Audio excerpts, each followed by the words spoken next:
Fair warning, in this video you are going to hear some very strong opinions that are in direct conflict with traditional gardening advice, but in case you haven't watched this channel before, welcome to Lazy Gardening.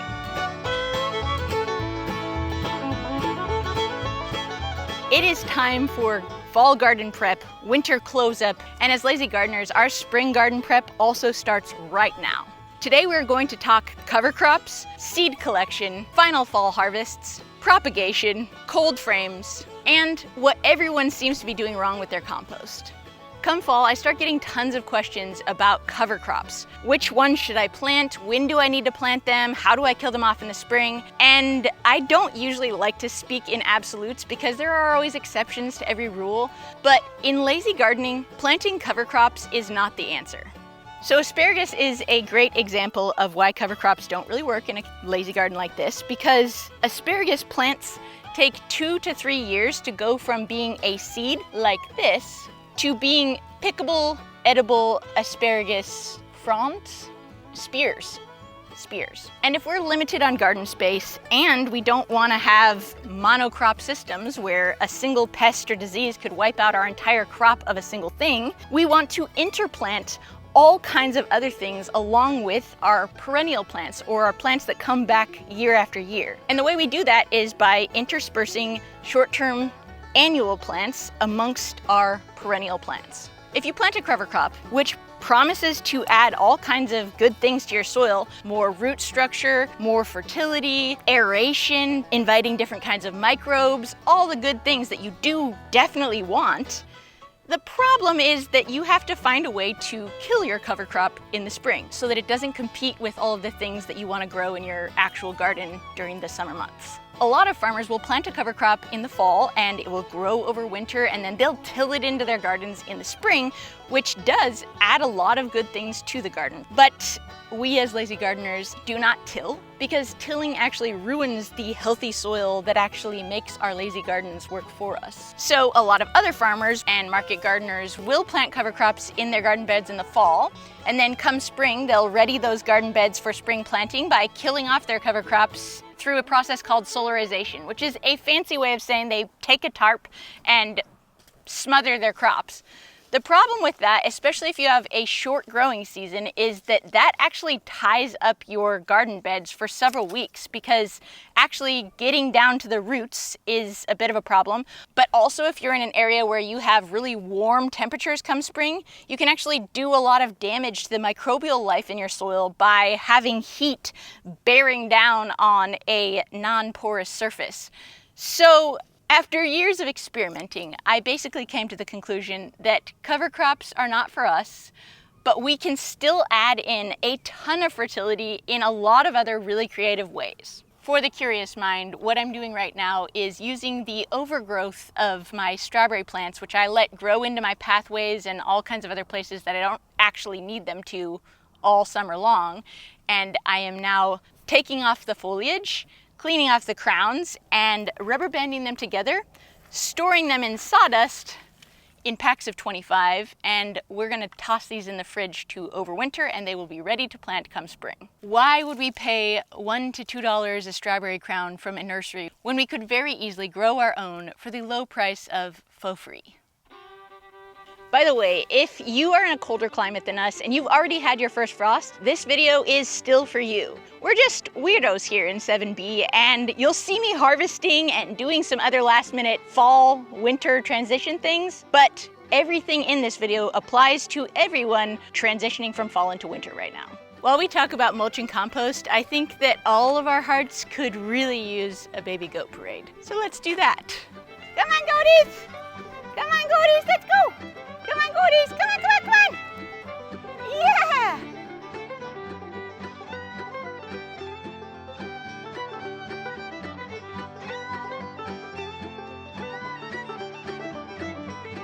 This is my compost pile, and it looks like $0 for good reason. A lot of people, when they're first getting started gardening, are worried about compost and getting their chemistry right. People in the city are worried about rats and bugs and bad smells coming into their compost. But the reality is, Composting is a lot easier than people who are trying to sell you a class on composting seem to make it sound. And this single tip should pretty much fix that for everyone. Whether your chemistry in your pile is exactly right or not, putting your compost in your garden prior to winter and then mulching over top of it will allow your compost to age in place, which helps fix a lot of the things that can go wrong with a lot of people's composting problems. Oh my gosh, look at the goats. It's just too cute. Oh. Using compost instead of cover crops to replace a lot of the fertility that we took out of the garden during the growing season by growing a whole bunch of plants in our soil actually fixes a whole lot of the problems that lazy gardeners encounter if they're trying to use cover crops in their gardens. I obviously have an enormous garden and I compost a lot, mostly because I'm a real science and soil nerd. But if you're composting just for your home garden and you don't need a ton of compost, just build a compost pile that's the same scale as your garden requires. What I'm doing right now is a thing called screening my compost, which is actually a somewhat unnecessary step if you are going to add your compost to your gardens in the winter as opposed to the spring.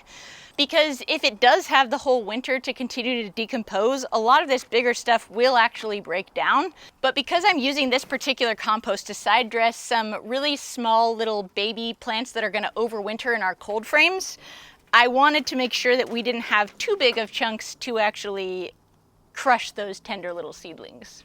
As you've already seen around me, we do have animals here, and that is another frequently asked question that I get with regard to using compost instead of cover crops. Do I have to have some sort of animal poop in my compost to actually create enough nitrogen to make my compost work and to make my soil healthy? And the answer to that is a very scientific it depends, but really, no. All you need to make compost that works for you and for your garden is two things: greens and browns. Your greens are going to be your nitrogen source, which is anything like grass clippings from your lawnmower or your friend's lawnmower, or coffee grounds from your local coffee shop, and browns, which are fallen leaves, wood chips, sawdust from your local cabinet shop, cardboard shavings from your husband's online shopping habit. There are so many ways that you can make good stuff to add good stuff to your garden. And then of course, watch our Weeds Are Good video and you can make fertilizer to add specific other components that are necessary as well. And if you want to go a real extra mile, get yourself some soil builder from Redmond Minerals. I'll put a link in the thing and that will add everything else that you could possibly need. Okay. All right, we're gonna add some compost to our cold frames, which is where we're gonna plant a few things that might need a little extra warmth support so that we can still eat veggies throughout the winter. We'll talk more about that in a second. Try not to bury my baby lettuces here. Ooh. Uh-oh. Oh, the goats are in the garden. Ah! Whoopsie. Adam, yours didn't latch the gate. You silly goose. Farmer Adam forgot to latch. Oh, don't do that. Wow, peppers? That's an interesting choice. Enjoy. Oh, God. Wow, wow, wow. Okay, chaos. Whew. Whew. All right, little buddy. Are you going to show everyone what's happening? Got it.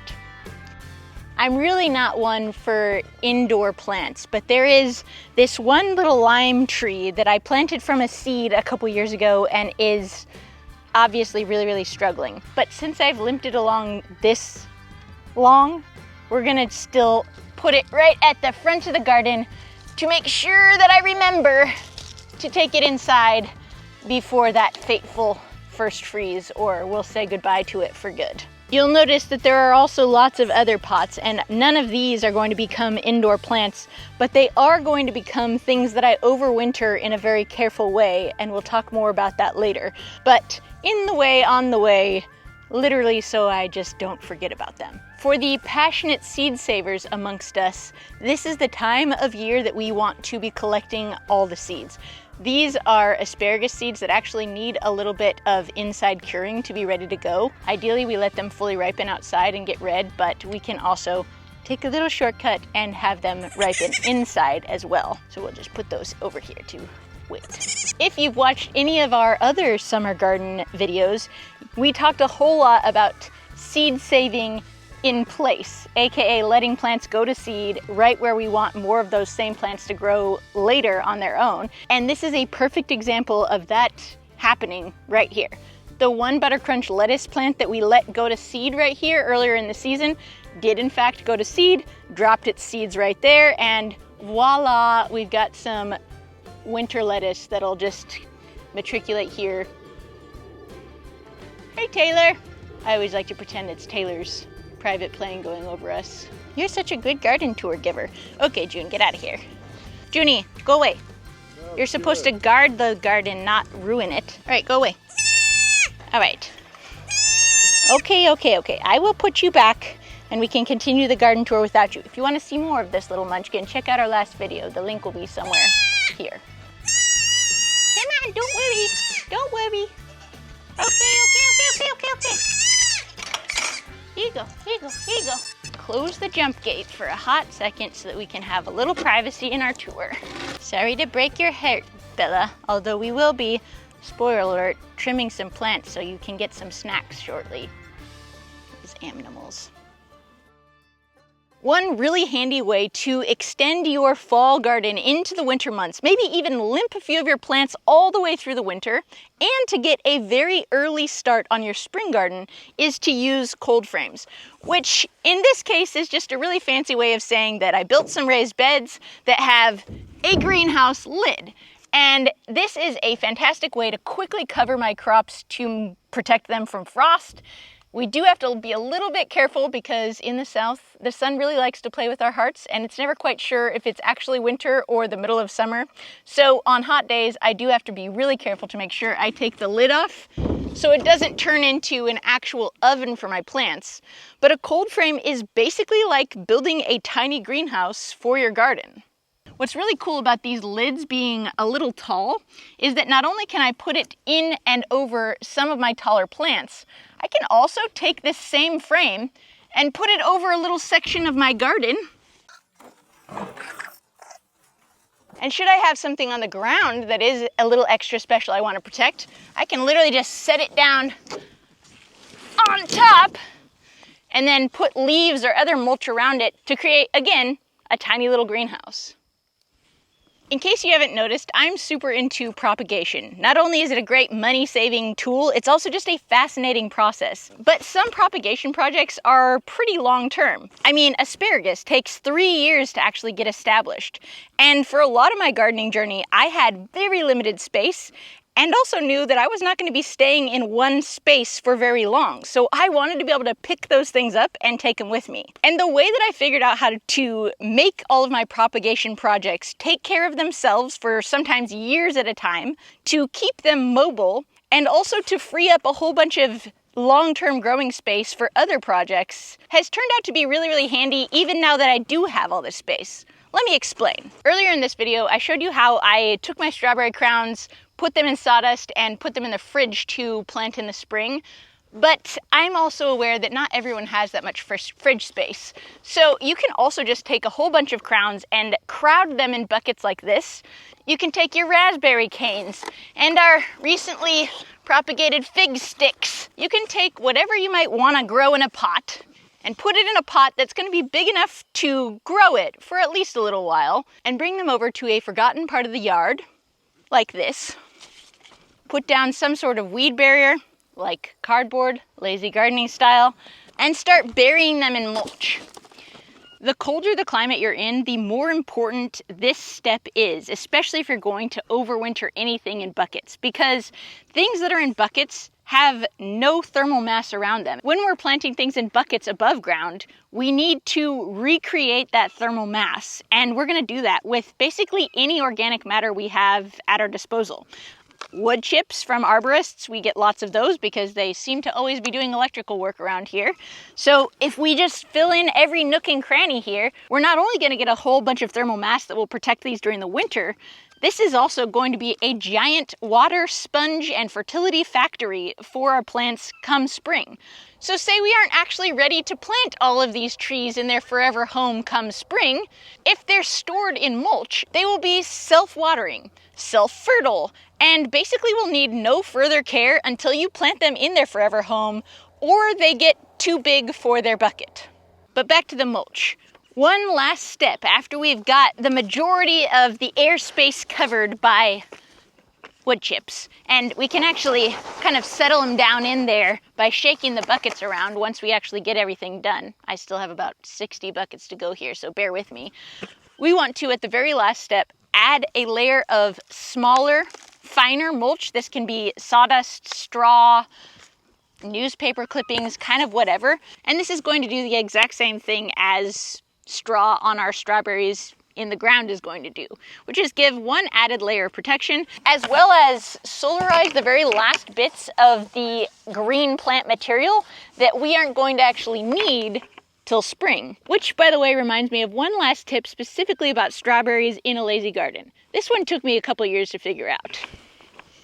If you've seen any of my other lazy gardening videos, you know that I use strawberries as ground cover to keep competing weeds from the outside from coming in, and also around a lot of my other perennial plants to keep weed pressure down around the bottom of those plants. But while strawberries are technically a perennial plant, in a warm climate like ours, we might be able to limp one strawberry crown along for a few years at a time before it actually naturally gets killed off, which means that that older crown is taking up space unnecessarily and is also not producing strawberries. So what we want to do with all of our strawberries throughout our gardens, whether they are in the ground or buried in buckets, is to deeply mulch them. We want to cover up all of the green plant matter so that the young, vibrant new crowns will grow up through this mulch come spring and will actually put on berries. This will also massively help reduce carrying over potential fungal diseases and other blights year after year in your garden. So, all around, a great idea to mulch our strawberries, or to straw our strawberries. Organic matter. More. Always, always, always. A couple of months ago, this was an unmanageably weedy section of our yard, and I put down a bunch of cardboard, some compost, and some mulch, and we grew a ton of food in this area. On our Start a Lazy Garden from Scratch video, we got hundreds of comments from folks concerned about putting cardboard down into our soil where we're gonna grow food that we're gonna eat because of all of the heavy metals and chemicals and other poisons that we're gonna turn into the food that we actually eat. Well, actually... Which is why I called RX Soil, a company that can test your soil for heavy metals and pesticide contamination in our soil. I have been a huge soil nerd for over a decade, and soil tests used to be really hard for regular people like me to get our hands on. And even if we did do it, it was really difficult, and then you'd get these sciencey papers that were really hard to read.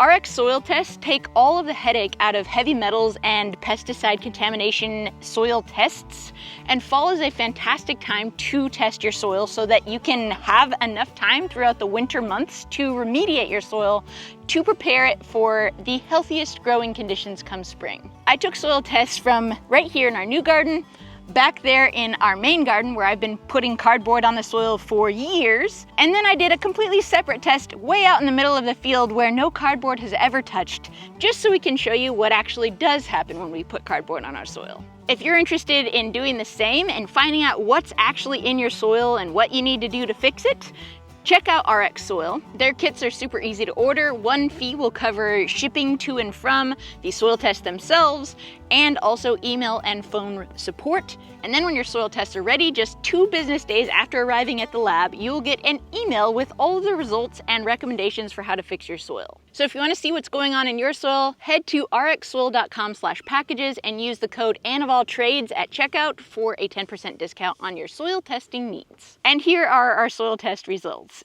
I always love data, but I pretty much knew before we even sent this in that we weren't actually going to have any issues with heavy metals, because the way that you actually fix heavy metals in your soil is by adding tons of organic matter, and that is basically the entire premise of lazy gardening. Adding more compost, adding more mulch, doing whatever the forest does to take care of itself.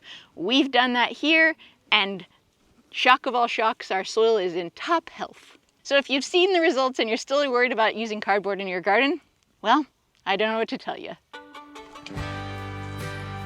You'll notice due to the fall weather, a lot of the plants are dropping their leaves. That's normal.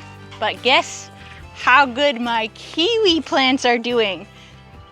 Again, for those of you who have not seen the other garden tour videos, this is an amazingly easy to establish kiwi plant from Raintree Nursery, and I'm super pumped about how well it's growing. Fall is a super easy time to collect, to store seeds, to plant your own seeds next year, so you don't have to keep buying them. All you do is let your plants go to seed, and then when the little pods dry out like this, you can collect a whole bunch of them and basically just crumple them into a bowl. The bowl will collect all of the seeds, which, by the way, on basil especially, are pretty small. So then after all of this is definitely dry and I've squeezed all the stuff out of it, I can shake this whole mixture over a sieve, or sieve if you prefer, that has holes just a little bit bigger than the size seed that we're saving. And then all of the chaff or the plant matter will stay up on top of the sieve and all the seeds will fall down to the bottom. So if you have a ton, you can put it all into a bag and do this, or you can just do it like this over a bucket. Just crumple it up, scrunch it up, and ultimately we'll end up with a ton of basil seeds for next year. Beans are just the same way. I took a handful of long beans that had already come to full maturity, put them on a little piece of fence in the sun for a day so they dried out. Now we can toss them in a bag and squish it all up, and then pick out the bean seeds after we're done. Here we go. Let me just pull a few of them out. And there we go. All we have to do is toss them in a little plastic bag, put them in the fridge. Might want to label it in case you forget what this is next year. And super easy stuff. Juicier fruits like tomatoes, you can actually just squeeze the innards onto a paper towel and leave it out on a plate or something to dry. And then each one of those little seeds can become a tomato next year. If you're doing a bunch of different varieties at once, label your paper towel with a permanent marker and then you'll be ready to go for next year. One huge tip when seed saving is to save the seeds from the biggest, healthiest, most disease resistant, most prolific plants. And if you keep doing that year after year after year, you'll end up with monstrosities like this 10-foot tall asparagus plant. Yes, you heard me right. This is an asparagus plant. One of my favorite seeds to save is zinnia seeds because they are just so dang easy to save. You let the flowers do their thing, and then once they turn into little seed pods like this, every single one of these little leaflets is a new zinnia seed, which you can go ahead and toss around in hopes that some of them actually make it into plants next year. But also, if you want to just quickly write down whatever variety this is, put it in an envelope and save it till spring planting, that's a really easy thing to just start saving seeds right off the bat. Zinnias, marigolds, lots of flowers like that are so easy to save the seeds from. Over here, we need to make space in the cold frame for our winter vegetables, and as such, it means it's time to transplant the experimental fig propagation project that I did last year, that, as you can see, yielded not only a whole bunch of free fig plants, but also actually some ripe figgies, which are currently at their most perfect ripeness. Look at this. This also happens to be my favorite fruit. And if you have the fear of clustered objects, look out. These are probably the most terrifying fruit aside from pomegranates. Fig trees cost like $40 at the store for one this big. The coolest thing about figs is they are the easiest plant to propagate. At the end of the season, just come in, cut it off, pull the leaves off, and stick it in some soil. And next year, you'll have yourself a new fig Ta-da! When we lived in Washington, I would plant my okra in the greenhouse and baby my plants all year long. And I'd be lucky if each plant would give me a single okra pod. Oh, that's a flower, we'll leave that. And the plant itself would get to be 7 inches tall. But now, at this point in the season, I have to pick my okra from a ladder, which is a real hoot. Probably not the smartest thing either. Fried okra, the Lord's vessel for breading and butter into our mouths. I mean, look at this thing. It's like a tree. I have to cut it down with a chainsaw at the end of the season. And come on back here to take a look at these pepper plants. This is a pepper plant that I've actually kept alive for the last 4 years, mostly outdoors. So here we are clipping off all of the little baby peppers that are far less likely to actually get ripe. This is what I do when we still have a couple weeks left before our first frost. And I will say that I am playing a little bit of roulette here because there is always the chance that we'll have an unexpected frost and I will lose 4 years of growing power on this particular plant, which would be less than ideal for me. But I am a risk taker. So here we are. We also want to, in real time, be picking all of the peppers that are actually ripe at this point, lest we lose everything in one fell swoop if we miss a weather alert. And someone smarter than me would probably recommend that you use gloves to do this, but let's roll the dice.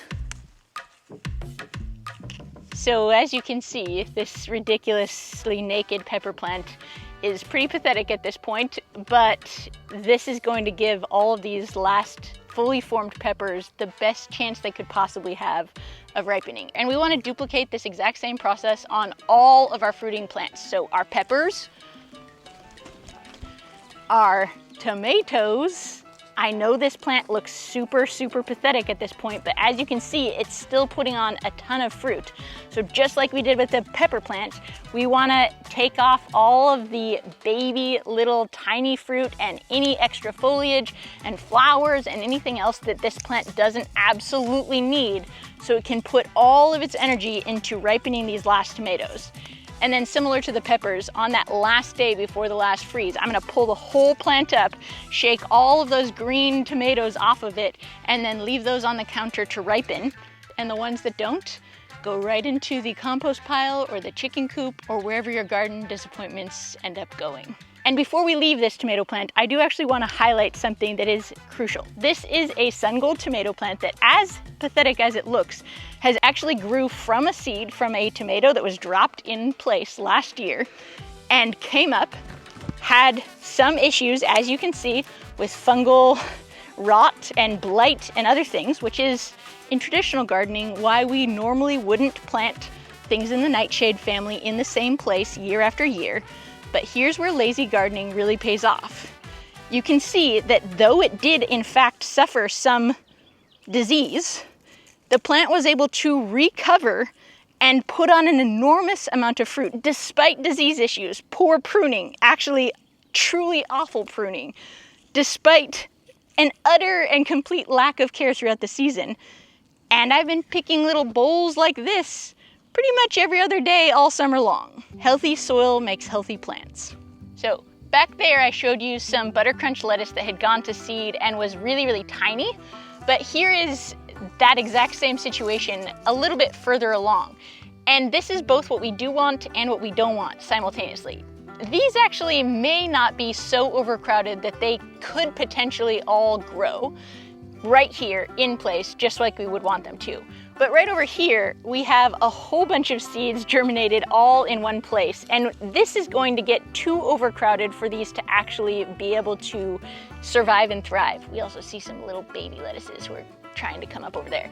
So because we still have plenty of space in this bed to actually spread this stuff out, we're gonna go deep below the root ball here, and we'll probably lose some little baby lettuces in the process, but you know what? There's quite a few here, so we'll be okay. So I'm gonna just reach in and grab a couple at a time, push back this larger mulch that is keeping the top of the soil moist as I do this and reveal some nice compost just beneath the surface there. And just take each one of these, some of them will make it, some of them won't, don't get too precious about it, and just give each one of these things a little bit more space. If we get the whole root structure, even though we don't have soil there, we can just stick it right down and have an instant lettuce garden, which is always so exciting to me. I love transplanting.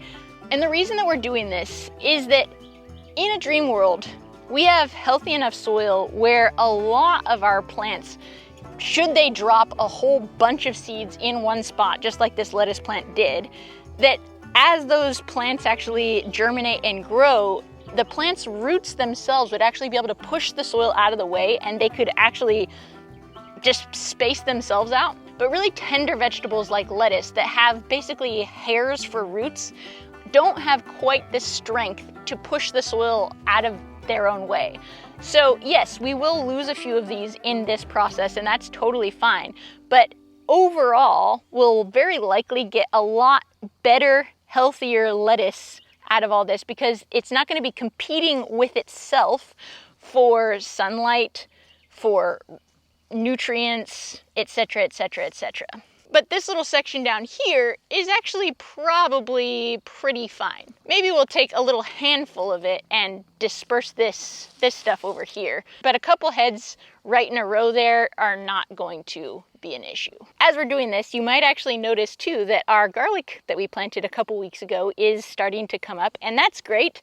But if you are also watching this and being like, oh, I didn't plant my garlic yet, that's actually totally okay. Really, if you're planting garlic from cloves or sections, you can actually plant it pretty much any time, as long as there's enough freeze and thaw left in your winter so that it can go through the vernalization or separation process to actually separate into more cloves. That's actually why we plant it in the fall. We don't actually want to plant it too early, because if too much of the green foliage grows and it exhausts the energy that was stored in the garlic clove or bulb, then we might actually lose it in the freeze-thaw of winter. So I generally like to wait till October, November, sometimes December. And if I really do wait too long, I can actually toss my garlic cloves in a bag in the fridge for a couple weeks, and that in and of itself will simulate the vernalization process, and then I can actually just plant them in spring. So, you know, never stress. There's always a way to rectify your laziness. And when we run out of space in this area, we're going to take whatever starts are left and run them over to our cold frames so that we can actually then have winter lettuce that grows after the frost as well. All right, let's leave the show garden and take a quick peek at the pond garden. But as you notice as you walk through, the pond isn't really much of a pond. After all those piggies did such good work building us the most beautiful pond in all the land, we still don't even know if it worked, because we found ourselves amidst a historic drought and, well, we're waiting on some rain. The good news is the lazy garden, despite all that lack of rain, has done really fantastically. This is called a broad fork, a no-till gardener's very best friend, because it does a great job of breaking up the soil without actually disrupting all of the good microbial life that we want to keep our soil healthy, which will keep us as lazy gardeners from having to weed, water, etc., etc. The healthier the soil, the healthier the things that grow inside it. And hopefully even our frost-kissed sweet potatoes will be just fine and dandy. Ahoy, matey, look what we found. Ooh, she's a good one. Boy, howdy. Into the bucket, laddie. I don't know where that voice came from, but oh my gosh! Look at this thing, are you kidding me? Well, seems the lazy garden worked.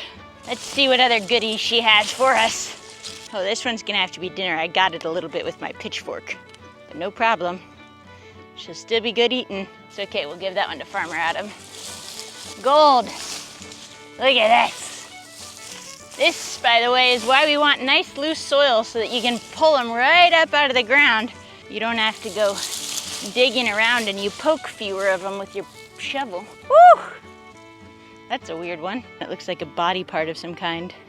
Oh, I was thinking like a liver or a baby arm or something. This is so exciting. It's like digging for gold, or really digging for sweet potato fries, which is the Lord's way to eat sweet potatoes, and my favorite sub at a restaurant. If they've got sweet potato fries, we're gonna be eating them. Look at this soil too. I cannot believe this is a first year lazy garden. Look at that. Gold! For those who don't remember, this was, at the beginning of the season, a Bermuda grass weed pit that I decided to just plop some cardboard and compost and mulch on top of to make an example lazy garden. So if you want to catch the video on how to start a lazy garden from scratch, so you can grow award-winning sweet potatoes in just one season, from total eyesore to another total eyesore, actually.